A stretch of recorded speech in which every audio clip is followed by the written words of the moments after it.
with another Monday Mojo.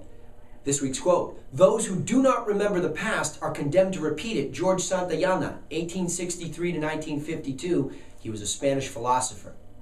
It's so easy to forget, isn't it? I mean, we're so resilient that we can bury painful memories anytime we like. Of course, they still bubble around inside, but we have a unique ability to minimize them and squeeze them into a tiny box under lock and key.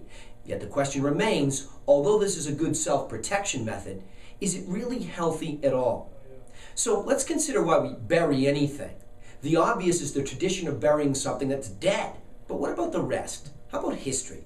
Is it right to bury it? Think about that. Our school systems make it a point to drill us with both local and global history. Why? So that we can know where we came from. What about why our traditions exist?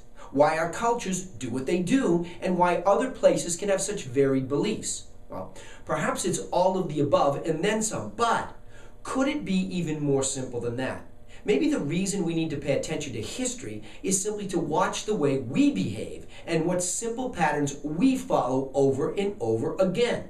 Maybe history is nothing more than a formal warning of the pitfalls that will definitely come our way.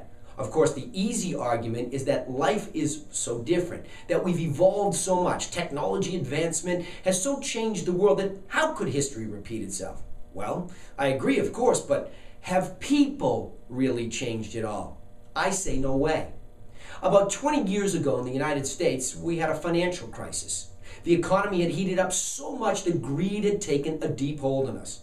Even the movie Wall Street featured a speech by Gordon Gekko, played by Michael Douglas, talking about how greed was good.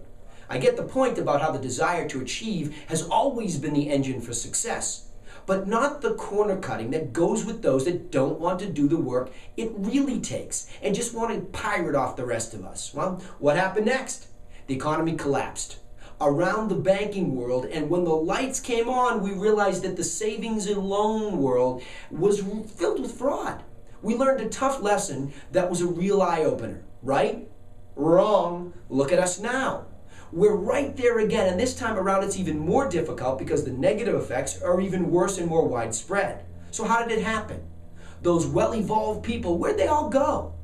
You see, they got greedy again, started lending money to all the people that couldn't afford it, and never flinched at the possible consequences. Of course, we'll never go backwards. The economy will always expand so that we can just sweep all of this under the rug.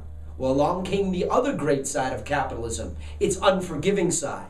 Heat up too much and cheat the mechanism, and it steps up and flushes the proverbial toilet, and all the nonsense goes down the drain and we reset.